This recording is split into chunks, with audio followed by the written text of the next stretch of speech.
Unless we do something to prevent it, over the next 40 years, we're facing an epidemic of neurologic diseases on a global scale. A cheery thought. On this map, every country that's colored blue has more than 20% of its population over the age of 65. This is the world we live in.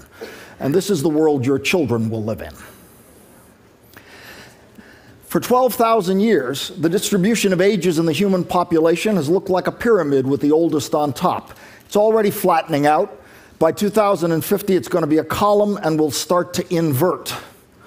This is why it's happening. The average lifespan's more than doubled since 1840, and it's increasing currently at the rate of about 5 hours every day. And this is why that's not entirely a good thing.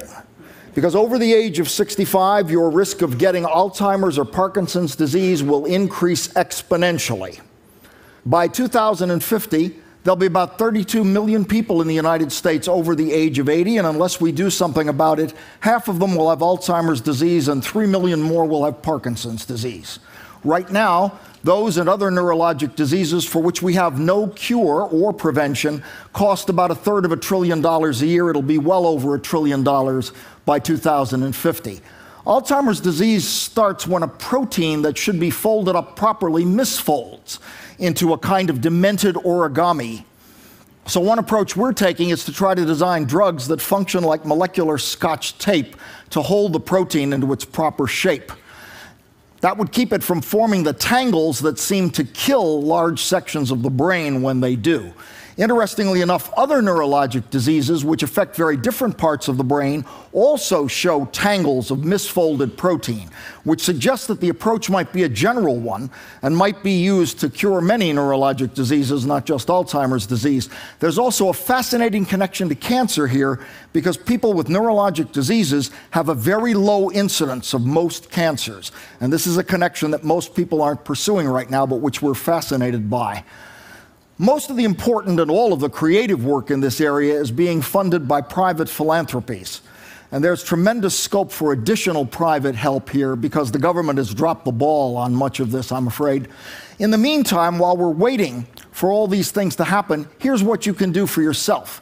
If you want to lower your risk of Parkinson's disease, caffeine is protective to some extent. Nobody knows why. Head injuries are bad for you. They lead to Parkinson's disease, and the avian flu is also not a good idea. As far as protecting yourself against Alzheimer's disease, well, it turns out that fish oil has the effect of reducing your risk for Alzheimer's disease.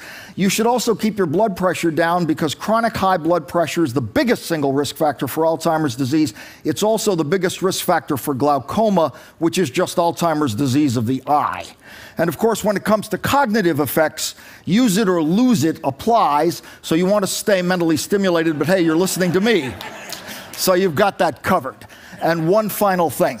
Wish people like me luck, okay? Because the clock is ticking for all of us. Thank you.